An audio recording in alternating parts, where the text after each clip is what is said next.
एक ऐसी लड़की जिसके हस्बैंड की डेथ हो चुकी है। वो लड़की अपना घर छोड़कर जा रही थी कि तभी उसे एक आदमी अगवा कर लेता है। वो लड़की वहाँ पर कैसे सरवाइव करती है ये मूवी देखने के बाद आपको पता चलेगा। तो आज की जो मूवी मैं आपको दिखाने वाला हूँ वो काफी ज्यादा इंटरेस्टिंग होने वाली है और मूवी देखने के बाद आपको मजा भी आने वाला है। तो आगे बढ़ने से पहले ही वीडियो को लाइक कर दें और काइंडली चैनल को भी सब्सक्राइब कर लें। तो मूवी के स्टार्ट में हम लोग जेसिका को देखते हैं जो अपनी गाड़ी में कहीं पर जा रही थी। जेसिका बहुत ज्यादा परेशान और उदास है क्योंकि हाल ही में जेसिका के हस्बैंड की डेथ हो चुकी है। जिस घर में जेसिका रहती है उस घर में उसे अपने हस्बैंड की बहुत ज्यादा याद आती है, इसलिए वो डिसाइड करती है कि अब वो इस घर को छोड़ देगी। खैर इसके बाद जेसिका अपना सारा सामान पैक करके घर से निकल जाती है। जेसिका जहाँ पर जा रही है उसे वहाँ पर पहुँचने में तकरीबन 4 दिन लग जाएंगे, लेकिन रास्ते में ही जेसिका के साथ कुछ ऐसा हो जाता है जिसकी वजह से दोबारा से उसकी लाइफ बहुत ज्यादा तब्दील हो जाती है। ये सब कुछ जानने के लिए मूवी को एंड तक लाजमी से देखना। रास्ते में जाते हुए जेसिका देखती है कि एक ब्लैक गाड़ी उसका पीछा कर रही है। उसके बाद वो गाड़ी जेसिका को अपने से आगे ही नहीं गुजरने दे रही। जेसिका अपनी गाड़ी की स्पीड बढ़ाकर जैसे ही उस ब्लैक कार से आगे निकलने की कोशिश करती है तो सामने से एक बहुत बड़ा ट्रक आ जाता है। वो ब्लैक कार वाला जेसिका को आगे ही नहीं बढ़ने दे रहा था। खैर किसी तरीके यहाँ पर जेसिका मरते मरते बचती है। अब यहाँ से आगे बढ़ते हुए 2 रास्ते आते हैं और वो ब्लैक कार वाला दूसरे रास्ते से चला जाता है, जो देखकर जेसिका को थोड़ी सी राहत मिल जाती है। खैर अब रात हो जाती है और जेसिका एक पेट्रोल पंप पर रुकती है जहाँ पर वो अपनी गाड़ी में पेट्रोल भरती है और उसके बाद अपने डैड को कॉल करती है। वहाँ पर वो अपने डैड को बताती है कि वो घर छोड़कर जा रही है। असल में उसने पहले इसलिए डैड को नहीं बताया था क्योंकि उसके पास उनके सवालों का कोई जवाब ही नहीं था। इसी दौरान वो काली गाड़ी दोबारा से जेसिका के पास से गुजरती है तो उसे देखकर जेसिका दोबारा से घबरा जाती है। इसके बाद जेसिका अपने होटल की तरफ निकल जाती है। होटल में पहुंचने के बाद जेसिका को अपने हस्बैंड की बहुत ज्यादा याद आती है। वहाँ पर वो अपनी दोनों की तस्वीरें देखती है जिन्हें देखकर वो बहुत ज्यादा इमोशनल हो जाती है। अगली सुबह जब जेसिका अपनी गाड़ी में बैठकर वहाँ से जा रही थी कि तभी वहाँ पर एक आदमी आकर उसकी गाड़ी को नॉक करता है। जेसिका एकदम से बहुत ज्यादा डर जाती है। वो आदमी जेसिका से कहता है कि क्या आपने मुझे पहचाना, जिस पर जेसिका उसे कहती है कि नहीं। इसके बाद वो आदमी उसी काली गाड़ी की तरफ इशारा करता है और कहता है कि ये गाड़ी मेरी है। असल में मुझसे बहुत बड़ी गलती हो गई थी जिसकी वजह से तुम्हें बहुत ज्यादा परेशानी का सामना करना पड़ा और इस वजह से मैं तुमसे माफी मांगना चाहता हूँ। ये कहने के बाद वो आदमी वहाँ से चला जाता है। खैर इसके बाद जेसिका दोबारा से अपनी मंजिल की तरफ निकल जाती है, लेकिन रास्ते से जाते हुए एक दफा फिर जेसिका की मुलाकात उस आदमी से हो जाती है। यहाँ पर हम देखते हैं कि उस आदमी की गाड़ी खराब हो चुकी थी। वो आदमी जेसिका के पास आकर उसे कहता है कि क्या तुम मेरी मदद कर सकती हो। यहाँ पर जेसिका उसे साफ साफ मना कर देती है क्योंकि जेसिका को अभी भी उस आदमी पे शक था। इसके बाद जेसिका वहाँ से चली जाती है। इसके बाद वो एक कैफे में बैठी थी कि तीसरी दफा उसे वो गाड़ी नजर आती है, इसलिए वो जल्दी से अपनी गाड़ी में पहुँचती है और वहाँ से जाने लगती है। अब जेसिका को उस आदमी से बहुत ज्यादा डर लगने लगा था। जेसिका की आज किस्मत खराब थी, इसलिए वो जैसे ही थोड़ा सा आगे बढ़ती है तो उसकी ट्रॉली का टायर पंक्चर हो जाता है, जिसकी वजह से उसे अपनी गाड़ी रोकनी पड़ती है और मजबूरन अपनी गाड़ी से बाहर निकलना पड़ता है। एक तो उसे बहुत ज्यादा डर लग रहा था और दूसरा रात भी बहुत ज्यादा अंधेरी थी। अब जेसिका जिस काम से डर रही थी वही हो जाता है। इस बार वो आदमी जेसिका के पास आकर उस पर हमला कर देता है और उसके पास आकर उसे एक इंजेक्शन लगा देता है जिसकी वजह से जेसिका बेहोश हो जाती है। अब इसके बाद जेसिका को जब होश आती है तो वो एक बेसमेंट में थी। वहाँ पर वो बहुत ज्यादा घबरा जाती है जिसकी वजह से वो बहुत ज्यादा रोती भी है और बेसमेंट की खिड़की से मदद के लिए चिल्लाने लगती है। इसी दौरान वो आदमी खिड़की के पास आ जाता है। जेसिका उससे कहती है कि मैंने तुम्हारा क्या बिगाड़ा है,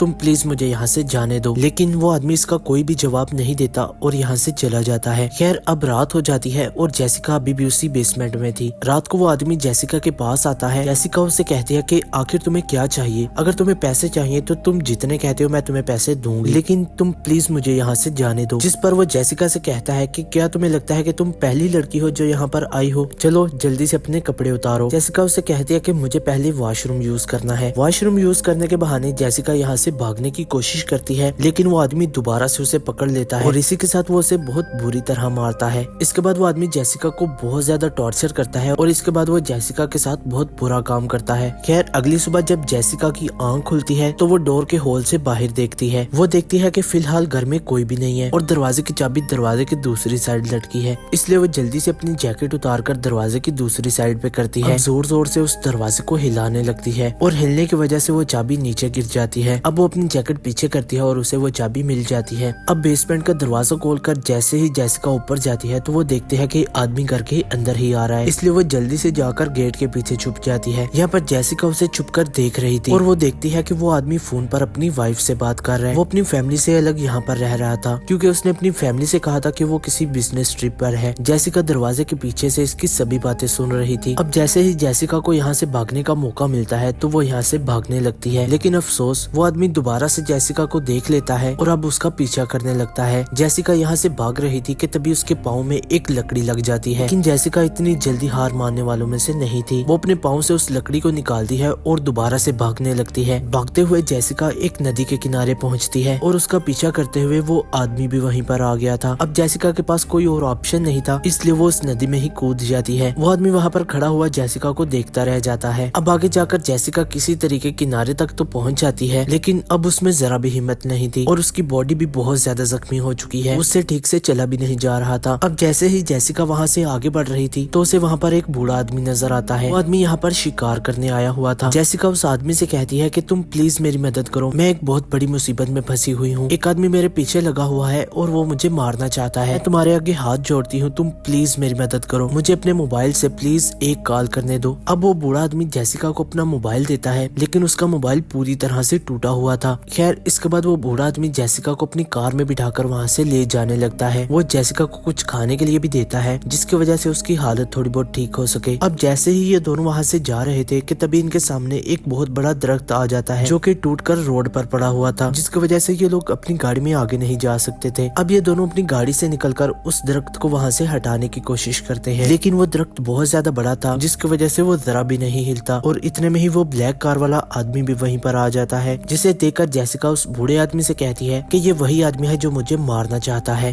तुम प्लीज मुझे इसे बचा लो। गाड़ी वाला आदमी उस बूढ़े आदमी से कहता है कि तुम इसकी बात पर ध्यान मत दो, ये मेरी सिस्टर है जो कि मेंटली ठीक नहीं है, ये हमारे घर से भाग गई है और इसका ये हर बार का ड्रामा है, तुम इसे मेरे हवाले कर दो। लेकिन जेसिका कहती है कि मैं तुम्हारी बहन नहीं हूँ। वो बूढ़े आदमी से कहती है कि तुम इसकी बातों पर बिल्कुल भी यकीन मत करना, ये बिल्कुल झूठ बोल रहा है। अब वो आदमी उस बूढ़े आदमी से ऐसी बातें करता है जिसकी वजह से वो बूढ़ा आदमी जेसिका को उसे दे देता है। लेकिन जैसे ही वो बूढ़ा आदमी देखता है कि जेसिका उस आदमी को मार रही है तो उस आदमी को पता चल जाता है कि जेसिका के साथ कुछ ना कुछ गलत तो हो रहा है। अब वो बूढ़ा आदमी उस आदमी से कहता है कि तुम जेसिका को छोड़ दो। इसकी वजह से उन दोनों में काफी लड़ाई हो जाती है। इसी दौरान वो आदमी उस बूढ़े आदमी को आराम सुकून से मार देता है। इसी चीज का फायदा उठाकर जेसिका यहाँ से भागने लगती है। अब आहिस्ता आहिस्ता रात होने लगती है और यहाँ पर बारिश शुरू हो जाती है। वो आदमी अभी भी जेसिका को ढूंढ रहा है। जेसिका एक जगह पर जाकर छुप जाती है, लेकिन वो आदमी जेसिका को ढूंढते ढूंढते वहाँ पर भी आ चुका था। अब इस बार तो उस आदमी के हाथ में बंदूक भी थी। तो जैसे ही वो जेसिका को देखता है तो जेसिका वहाँ से भागने लगती है, लेकिन वो आदमी गोली चलाता है और वो गोली सीधा आकर जेसिका के कंधे पर लग जाती है। लेकिन जेसिका अभी भी हार नहीं मानती और घसीटते घसीटते वहाँ से जाने लगती है। अब उस टाइम अंधेरा इतना ज्यादा था कि वो आदमी नहीं देख पाता कि जेसिका किधर जाकर गिरी है। वो आदमी वहाँ पर जेसिका को बहुत ज्यादा ढूंढता है, लेकिन जेसिका उसे नहीं मिलती। बहुत देर ढूंढने से भी जेसिका उसे नहीं मिलती तो वो आदमी हार मानकर वहाँ से चला जाता है। अब जब सुबह जेसिका उठती है तो वो देखती है कि वो आदमी उस बूढ़े आदमी की लाश को दफना रहा था। अब वो मौका देकर उस आदमी की कार में जाती है और उसका फोन ले लेती है और इतने में ही वो आदमी गाड़ी की तरफ आने लगता है और अब मजबूरन जेसिका को उधर ही छुपना पड़ जाता है। वो आदमी गाड़ी में बैठकर अपने घर की तरफ बढ़ने लगता है। इधर जेसिका उसके मोबाइल से पुलिस को कॉल कर देती है और कहती है कि एक आदमी मुझे मारना चाहता है, आप लोग प्लीज मेरा नंबर ट्रेस कर लो और जल्दी से मेरी मदद के लिए आओ। इसके बाद वो कॉल को कट कर देती है और पास पड़े हुए एक रॉड को उठाकर उस आदमी को मारती है, जिसकी वजह से उनका बहुत खतरनाक एक्सीडेंट भी हो जाता है। जहाँ पर ये लोग गिरते हैं वहाँ पर बहुत ज्यादा कीचड़ था। जेसिका उस आदमी का मोबाइल लेकर वहाँ से भाग जाती है।